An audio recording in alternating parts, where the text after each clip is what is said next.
We're back. Like, We subscribe, back. hype, uh, all that bullshit. Let's Comment down continue. below.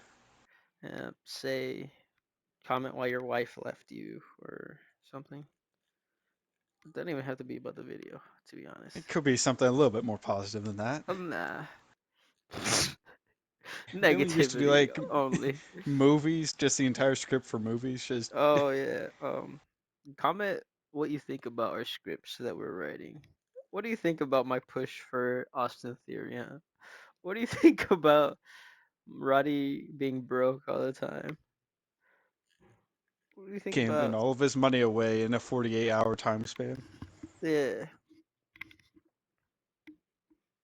All right, let's get to it. This show starts off with Mello coming out, grabs a mic. He says, "Last week I was told that I haven't done anything to deserve a title shot, and that title shot was instead given to CM Punk. Well, I think that's some BS. What has he done since he got here, huh? He's done nothing but take loss after loss. He got together with Paul Heyman, and then they drifted into obscurity once again. That man is washed, and it's time that we all say what we know. And we all know that he'll never main event WrestleMania. So why is a bum like that getting opportunities that I deserve? So tonight, I'm calling out Punk. I want you tonight in the middle of this ring. Come out, you coward." He stands there for a second, waiting for him to come out, but instead he hears, "Ladies and gentlemen, my name is Paul Heyman." And Heyman walks out, and he continues as he walks down to the ring. "Mr. Hayes, my best friend CM Punk has told me to come out here tonight and to let you know that he has heard your cries for a match, and he is willing to accept. But I begged him to let me come out here to tell you this isn't a good idea. You are a young up and comer. You have a bright future ahead of you. But after the way you talked to Punk just now, I don't know if you'll make it out of this match to have a future. I know talent when I see it, and I know in a different time and under different circumstances, you would have been, without a doubt, a Paul Heyman guy. So I beg you, don't take this match." Mello pauses for a second and says, "Huh, that's funny. Me, a Paul Heyman guy. I could see it. But like you said, in a different time, I'm taking this match and I'm forcing my way into the title scene." Mello looks Heyman in the eyes and then leaves. Then we get our first match of the night, Oba versus Theory. Oba comes out with a point to prove. He puts belt to ass and gets the victory over Theory. I'm talking about Cena versus Brock levels of ass beating is what Oba Femi just does to Austin Theory.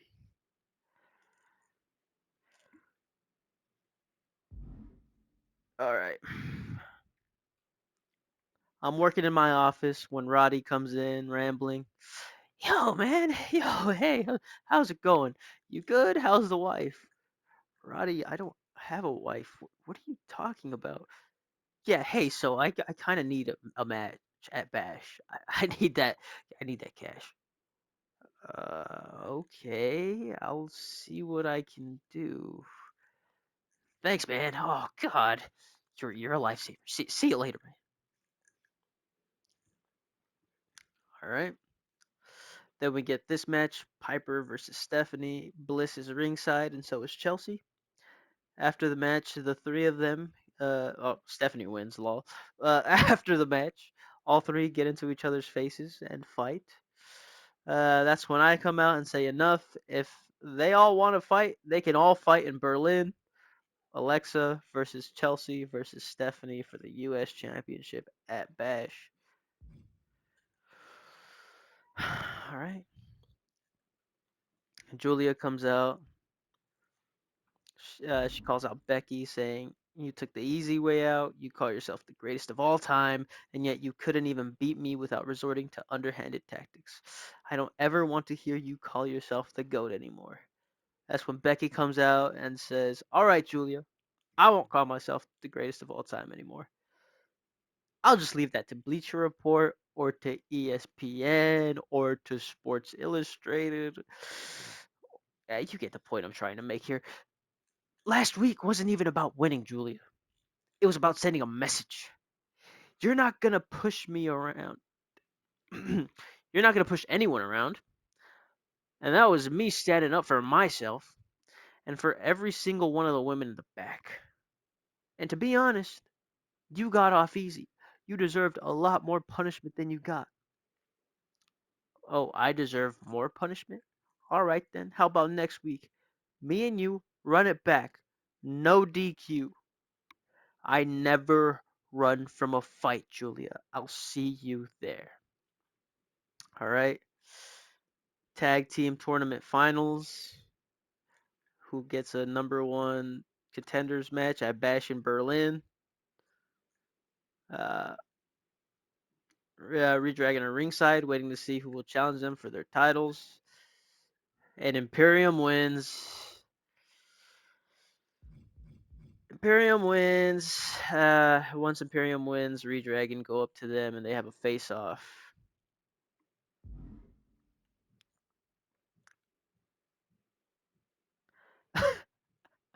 I think I didn't finish this episode, but fuck it. I think I forgot to flesh this out, but this is what I'm gonna go with. Bianca comes into my office saying that this thing with her and Jada has to end. They both have 3 wins, so this is it, now or never. Next week she wants Jada one last time. I say, yeah, let's do it. Fuck it, I don't have anything else to book. All right, and this fatal 4-way is an IC number one contenders match. Uh, Santos wins. Surprise, surprise. All right. After the match, Roddy comes into my office excited that he's getting to defend his title at a pay per view again. He says, "Man, thanks for this match again, man. I mean, this isn't gonna be my first time fighting this clown either. So this bonus is gonna come easy." Huh? What bonus are you talking about? Oh, the pay per view bonus for defending my title on a pay per view. It's right there in my contract. You see, highlighted in yellow. Okay, yeah, but you're missing one thing. You faced off against Santos too much already. This isn't a pay per view quality match. Sorry, dude, but you're defending this on Raw. What? You can't do that! I worked too hard for this! And I've already blown the bonus money on call. She's saying I would be on the pay per view. Okay, I'm gonna pretend I didn't just hear you admitting to doing some insider trading there, but that's not my problem. Roddy in a panic grabs his phone and says, I've got to make a call. He starts leaving, and we hear off camera him say, "Hello, Bank of America? I'd like to report credit card fraud." Then I call in Bailey and Lola, and the Bellas, and Meechin and Zelina, and the Meta Girls into my office and tell them that next week they have a number one contenders match for the women's tag team championships at Bash. And all 4 of those teams will be in the match. All right. You get Punk versus Mello, main event time. Adam Cole is on commentary for this match. He doesn't interfere, but him just being out there is enough to distract Mello as he's going for nothing but net. He slows down. He points at Cole. He starts talking shit. Cole is taken aback and just tells him to focus on his match. Mello finally focuses on Punk again. Goes for his finish, misses. Punk gets him up, hits a GTS, cover, 1, 2, 3. CM Punk wins. After the match, Cole goes to the ring and he has a face off with Punk. And that's your Raw. Welcome back. This is SmackDown December Week 2 episode in the build to Bash in Berlin. Like, subscribe, comment down below, hype the video, share it with friends, post it, share it to Twitter, Blue Sky, Oh my God, he's Instagram, bringing out the Facebook. blue sky. Send it everywhere. Let people know. Anyways, not all the rambling we did last week. Let's just hop right into SmackDown this week. Yes.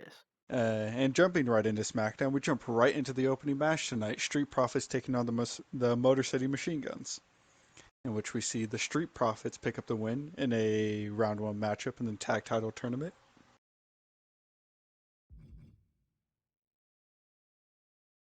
Street Profits are excited about winning the match when they come through the curtain and are confronted by the Phenomenal Egos. As the Phenomenal Egos appear on screen, you hear a trumpet sound in the distance. AJ looks at Ethan and says, "I told you it would be a nice touch. Look, we're here to congratulate you guys on advancing in the tournament, but Biggie has given me the job to notify you guys that you are double booked now. You see, we need to set up the final for the Go Home show next week, so in tonight's main event, it'll be the Street Profits taking on the Phenomenal Egos. Best of luck." And then we see the Phenomenal Egos walk away. Charlotte is walking around backstage giving Chemical X some pointers on how to get better when she is once again confronted by Jade Cargill. Charlotte just sighs and says, "Girls, this is a lesson in how to accept something. You see, Jade over here refuses to acknowledge that she has lost her opportunity at my title." Jade then steps to her and says, "The only thing I acknowledge is that you needed to cheat both times to beat me. So I went to Big E and he gave me a match at the PLE. On top of giving me a match at the PLE, he gave me a shot at Little Miss Gigi Dolan over there tonight. Um, Biggie has also decided to give me a chance to help even the odds. So not only do I get a shot at Gigi tonight, but when I win, that means everyone in this group is banned from ringside for when I recapture my women's IC title. So Gigi, I'm heading down to the ring right now, and I can't wait to meet you down there." We then head back to the ring. Jade Cargill versus Gigi Dolan. Jade Cargill wins, meaning that Chemical X have now been barred from ringside for her match against Charlotte for the women's IC title at Bash in Berlin. We cut backstage, and American Made are complaining about being surprised by the Final Testament being back when the Final Testament enters the frame. Cross says, "Gable, come on, man. You're supposed to be ready for whatever, whenever. You see, last week I decided that I had to put my spot in the sunlight. Why did I write it like that? Um, I decided that I had my spot in the sunlight, and now it's time for me to let the monsters feast again. Unfortunately for you guys, you just happen to be first on the list. Now tonight we have the Lucha Bros, and you see we are planning on winning back those tag titles, and Final Testament is going to take over SmackDown yet again." Final Testament then walk away as I butcher that entire promo. Charlotte and Chemical X then storm into Biggie's office and complain about what just happened. Charlotte says, "You cannot just drop a match on my girls like that. They need at least 24 hours notice of being in a match. Plus, what is this stupid stipulation you have on the match?" Biggie says, "You're surprised that your actions have consequences? You cheated to beat Jade. You cheated to retain the title. I was I was giving Jade the chance to make things fair. Now, for some reason, you decide to disobey that stipulation that Chemical X are now banned from ringside, then you will be stripped of that IC championship." Charlotte seems shocked and says, "You can't do that." Biggie says, "I can, and I just did. Now please close the door on your way out." We then head down to the ring for Authors of Pain versus the Lucha Bros. Towards the end of the match, we see American Made make their way down to the ring. This distracts the Authors of Pain, and Cross tries to handle the situation, but the distraction was just enough for the Lucha Bros to gain the advantage and pick up the win, advancing in the tournament. This was a round two matchup in the tournament. We then see Dakota and Io enter Biggie's office and complain about what happened in the Elimination Chamber. Biggie says he understands, and next week there will be a match between Io and Asuka. He says, "Unfortunately, it was a Raw sanctioned match, and there's not a whole lot more he can do, but hopefully giving Io the shot at some payback is enough." Io still seems upset, but says it will have to do, and they leave.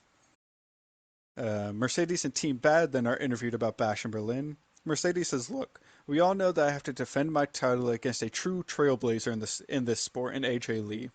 I have the utmost amount of respect for her and for those who have come before me, but that doesn't change the fact that I'm going to wipe the floor with her.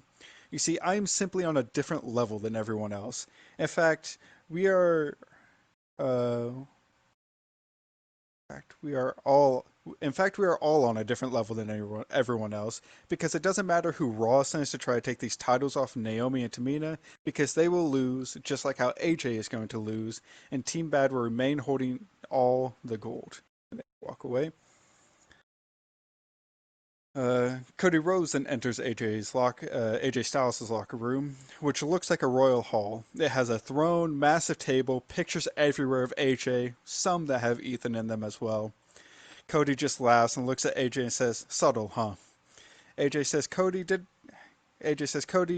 I ask you to speak? First you barge into my throne room without so much as a knock. In fact, Ethan, we need to think about upping the security at the door. But I assume you're here to speak about our match at Bash in Berlin for my World Heavyweight Championship." Cody says, "You're a wise man, AJ. You see, AJ cuts him off and says, 'It's your majesty.'" Cody does this kind of scowl thing with his face and says, "Okay, your majesty, I was just coming by to wish you luck in our matchup." AJ laughs and says, "Wish me luck? Cody, I already have this massive celebration planned for after I retain this beautiful World Heavyweight Championship. And me and Ethan are going to regain our precious tag titles. You see, it's not me who you should be worried about. You need to be worried about how you plan on beating someone like me. You see, not only am I phenomenal, but I'm also a king, and on top of all of that, I am the World Heavyweight Champion. I am the greatest thing since sliced bread, and no one, not even you, Cody, will be able to do anything to knock me off this throne. Now leave. We have a match we must get ready for." We then cut down to the ring for Swerve Strickland versus Braun Breaker. Braun is setting up for his spear in the corner when Kevin Owens rushes down to the ring and pulls Braun out. He brawls with Braun, causing a disqualification. Swerve heads outside to confront Owens, but Kevin moves out of the way just in time, and Swerve eats another spear from Braun Breaker, and Kevin Owens runs away in the process. So, give Braun the win, because he technically wins via DQ. Street Profits are then interviewed about having two matches tonight, and Montez says it doesn't matter how many matches they have tonight, the result is going to end up the same with the Street Profits holding onto those tag titles. Solo Sikoa and Bloodline Wolfpack then enter the frame, and Solo says, you guys are always you know how you guys always say you want the smoke, but that's just a bunch of BS I heard coming out of your mouths. Even if you are able to beat the Phenomenal Egos, then go on next week to beat the Lucha Bros, you still have to get through the most dangerous tag team in all of professional wrestling and the Gorillas of Destiny. So how about you let your actions speak louder than your words, because your mouths are starting to write some checks that your ass can't cash. We then head down to the ring. Phenomenal Egos versus Street Profits. Street Profits put up a valiant effort, but having such a grueling match earlier in the night shows. Plus, taking on a fairly accomplished tag team of Phenomenal Egos proves to be too much, and Phenomenal Egos pick up the win, advancing to take on the Lucha Bros in the finals next week in the tournament. Phenomenal Egos win, and that is SmackDown. Yeah, it's SmackDown.